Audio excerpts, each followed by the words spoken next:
Hi friends, നിങ്ങൾ ഈ ഇല ആരെങ്കിലും തോരൻ വെച്ചിട്ടുണ്ടോ?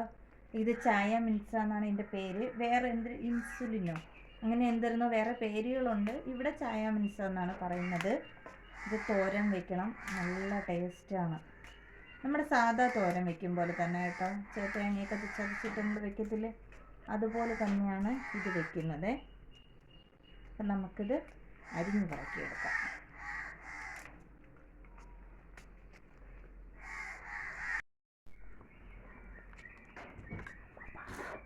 ഇതിനെ നമുക്കിങ്ങനെ ചെറുതായിട്ട് അരിഞ്ഞിടാമേ.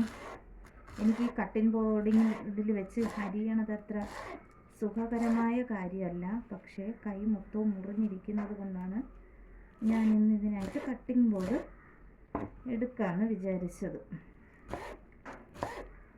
ഇന്നലെ സൺഡേ അല്ലായിരുന്നോ, അപ്പോൾ നമ്മളിങ്ങനെ ഒരുപാട് ജോലികൾ സ്പീഡിന് ചെയ്യും. പള്ളിയിൽ പോയിട്ട് വരുമ്പം താമസിക്കും. അപ്പോൾ അത് കഴിഞ്ഞിട്ടാണ് സൺഡേ പരിപാടികൾ. അപ്പോൾ അത് താമസിക്കുന്നത് കൊണ്ട് സ്പീഡിന് ചെയ്തിട്ട് കൈ ഫുള്ള് മുറിഞ്ഞിരിക്കുന്നത്. അപ്പോൾ ഇന്നൊരു വേദനയും ഉണ്ടത്. അതുകൊണ്ടാണ് ഞാൻ കട്ടിംഗ് ബോർഡ് യൂസ് ചെയ്തത്. വലിയ മീനൊക്കെ ആണെങ്കിൽ മീൻ വെട്ടാൻ ഞാൻ കട്ടിംഗ് ബോർഡിൽ തന്നെയാണ് വെക്കുന്നത്. അപ്പോൾ നമുക്ക് കയ്യിൽ നിൽക്കില്ലല്ലോ വലുതൊക്കെ. ഞാൻ കട്ടിംഗ് ബോർഡിൽ വെച്ച് നല്ല നീറ്റായിട്ട് നമുക്ക് ചൂരയൊക്കെ ആണെങ്കിൽ നല്ല നീറ്റായിട്ട് വെട്ടിയെടുക്കാൻ പറ്റും. ഇത് കഴിക്കുമ്പോൾ കൊളസ്ട്രോളോ എന്തൊക്കെയോ കുറയുമെന്നൊക്കെയാണ് പറയണത്. പക്ഷെ അങ്ങനെയൊന്നും എനിക്ക് അറിഞ്ഞുകൂടാ.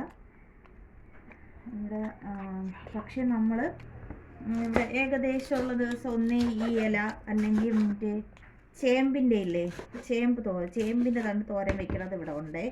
അതിന് അടുത്താകുന്ന നേരത്തിൽ നിങ്ങൾക്ക് കാണിച്ചു തരാം കേട്ടോ.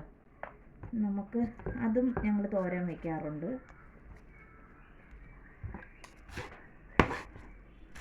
നമുക്കിത് ഇടയ്ക്കിടയ്ക്ക് കിട്ടാറുണ്ട്. അന്ന് പെട്ടെന്ന് പൊടിച്ച് കിട്ടുന്ന സാധനമായതുകൊണ്ട്.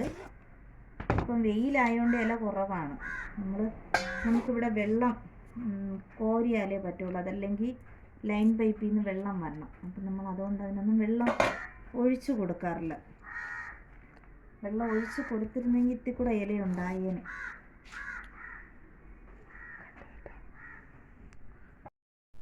ഇതിൻ്റെ കൂടെ നമുക്ക് സവാളയും കൂടെ കുഞ്ഞായിട്ട് അരിഞ്ഞിടാമേ.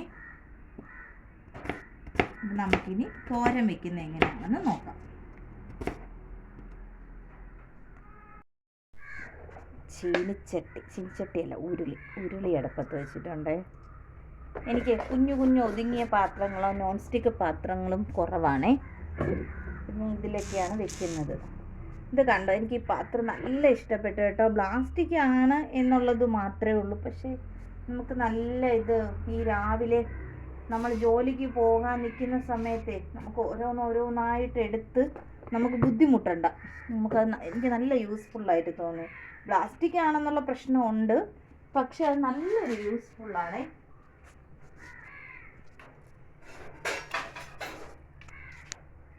നല്ല പിന്നെ 2 ഉണ്ട് എനിക്ക് അതിൻ്റെ തന്നെ.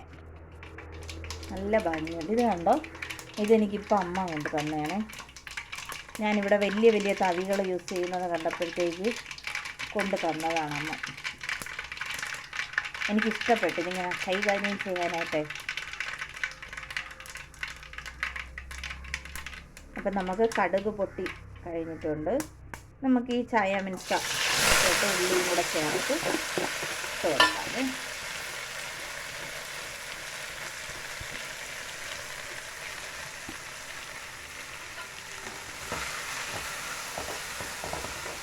നമുക്കറിയാലോ ഇലയാകുമ്പം പെട്ടെന്ന് ഇതാകും. ഇതൊന്ന് എണ്ണയിലിട്ടിട്ട് ശേഷം ശകലം ഒരു നുള്ളു ഉപ്പും കൂടെ കൊടുക്കാം.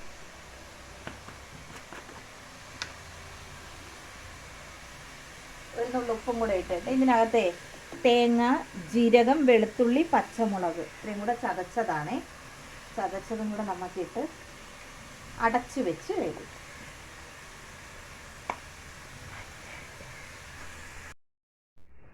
നമുക്ക് ഇളക്കി നോക്കാമേ. ഇത് വെന്തിട്ടുണ്ട് കേട്ടോ. എല്ലാം കറക്റ്റ് സോഫ്റ്റായിട്ട് വന്നിട്ടുണ്ട്. തീ കുറച്ചാണ് വെക്കുന്നത്. തീ കുറച്ച് വെച്ച് വേണം അതിന് വേവിച്ചിട്ട്. നമ്മൾ അരച്ചതിനകത്തെ മഞ്ഞപ്പൊടിയും കൂടെ ചേർത്തിട്ടുണ്ടേ. അത് ഞാൻ നേരത്തെ പറഞ്ഞിട്ടില്ലായിരുന്നു. കണ്ടോ, ഇങ്ങനെ നമ്മുടെ സാധാരണ നമ്മൾ ചീരയൊക്കെ വെക്കത്തില്ലേ, അതുപോലെ തന്നെയാണ് ഇരിക്കുന്നത്. ഉണ്ടോ, നല്ല ടേസ്റ്റാണ്. നമുക്ക് ചോറിനെ